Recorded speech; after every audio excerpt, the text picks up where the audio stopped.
बच्चा हो या बूढ़ा, मर्द हो या औरत, इलेक्ट्रॉनिक मीडिया हो, सोशल मीडिया हो या प्रिंट मीडिया हो, आज हर जगह सिर्फ एक ही नाम देखने को और सुनने को मिलता है, मोदी मोदी मोदी। कोई मिस्टर मोदी को गालियां दे रहा है तो कोई मिस्टर मोदी को मसीहा बनाकर बैठा है। तो आज का ये वीडियो मैं उन लोगों के लिए बना रहा हूं जो मिस्टर मोदी को मसीहा बनाकर बैठे हैं। So through this video today I will prove it to you that mister Modi is no मसीहा। बट जब मिस्टर मोदी देश के प्रधानमंत्री नहीं थे तो 1 अप्रैल 2010 में कांग्रेस ने जीएसटी बिल लागू किया। जब कांग्रेस ने जीएसटी बिल लागू किया और देश के प्रधानमंत्री मिस्टर मोदी नहीं थे, तब मिस्टर मोदी का जीएसटी के बारे में क्या कहना था, आइए सुनते हैं। इस संबंध में गुजरात सरकार ने और भारतीय जनता पार्टी का स्टैंड बहुत साफ है।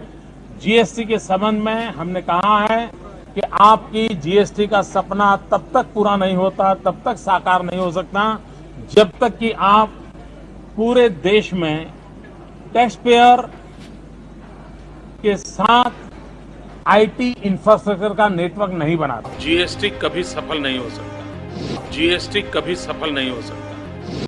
जी हां, जैसा कि हमने देखा कि मिस्टर मोदी ये कहते हैं कि जीएसटी इस देश में कभी नहीं आ सकता और जीएसटी इस देश के लिए हानिकारक है।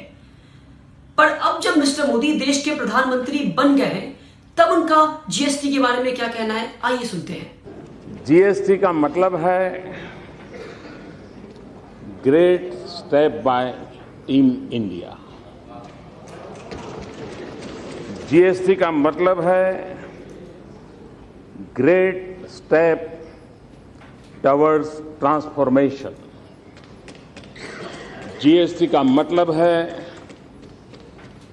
Great steps towards transparency.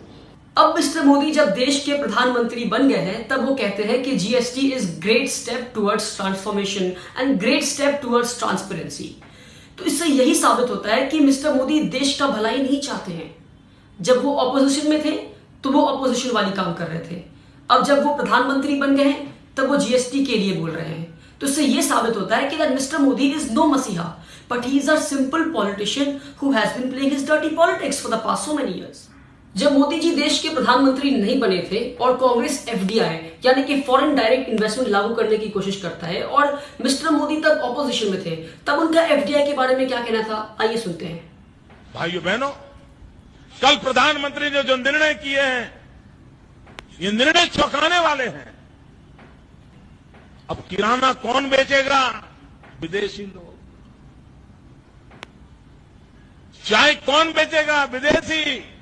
चावल कौन बेचेगा? विदेशी। गेहूं कौन बेचेगा? हल्दी कौन बेचेगा? मिर्ची कौन बेचेगा? इसके लिए विदेशियों के लिए दरवाजे खोल दिए। हमारे देश के छोटे छोटे व्यापारियों की दुकानों पे ताले लग जाएंगे। ये निर्णय दिल्ली में बैठी हुई सरकार ने किया है। जी हां, जैसा कि हमने सुना कि मिस्टर मोदी ये कहते हैं कि अगर देश में एफडीआई आ गया तो देश का किराना हो, चाय हो, हल्दी हो या चावल हो, हर कोई विदेशी बेचेगा और जो छोटे मोटे व्यापारी हैं देश के, वो बर्बाद हो जाएंगे। पर जी नहीं, जब मिस्टर मोदी देश के प्रधानमंत्री बन जाते हैं तब उनका एफडीआई के बारे में क्या कहना है, आइए सुनते हैं। भारत में भी बहुत बड़ी मात्रा में विदेशी पूंजी की जरूरत है। फॉरेन डायरेक्ट इन्वेस्टमेंट की आवश्यकता है। और जब मैं एफडीआई कहता हूं तो मेरे दिमाग में एफडीआई एक साथ 2 विषय लेके चलती है। दुनिया की नजरों में एफडीआई है फॉरेन डायरेक्ट इन्वेस्टमेंट, लेकिन उस समय मेरे दिमाग में है first develop India. Foreign direct investment की आवश्यकता है। जी हां, मिस्टर मोदी कहते हैं कि देश को एफडीआई की जरूरत है। मिस्टर मोदी कहते हैं कि एफडीआई यानी first develop India. Ladies and gentleman, once again this is what we call this hypocrisy. जब वो ऑपोजिशन में थे तो ऑपोजिशन वाले काम कर रहे थे country. So one person who has 2 faces, one person in 2 different position acts in 2 different ways. This is a sign of a hypocrite. So hence proven ladies and gentleman that this man is no मसीहा। मोदी ये कहते हैं कि उनको देश के एक particular community की औरतों को उनका हक दिलाना है।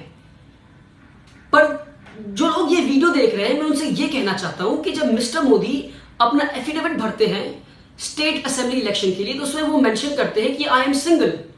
पर एक साल बाद 2014 में जब वो सेंट्रल इलेक्शन की एफिडेविट भरते हैं तो उसमें लिखते हैं I am married. Ladies and gentleman, this man is not sure about his marital status. Mister Modi अपनी वाइफ जशोदा बहन को आज तक उनकी हक नहीं दे पाए, तो बाकी देश की औरतों को उनका हक कैसे दिलाएंगे? Ladies and gentlemen, try and understand that this man is no Masiha, but he is a simple hypocrite man. आप जो वीडियो देख रहे होंगे, आपको मुझ पे बहुत ज्यादा गुस्सा आ रहा होगा, सारे भक्तों को मुझ पे बहुत बहुत ज्यादा गुस्सा आ रहा होगा कि ये क्या कह रहा है। मैं बस आपसे सारे भक्तों से सिर्फ एक बात कहना चाहता हूं, एक बार अपना हाथ अपने दिल पर रखकर एक सवाल कर ले कि ये जो बच्चा आज वीडियो में कह रहा है, क्या वो सही कह रहा है या गलत कह रहा है।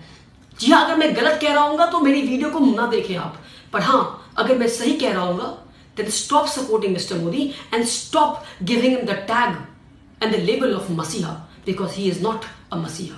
He is a dirty politician. Thank you so much.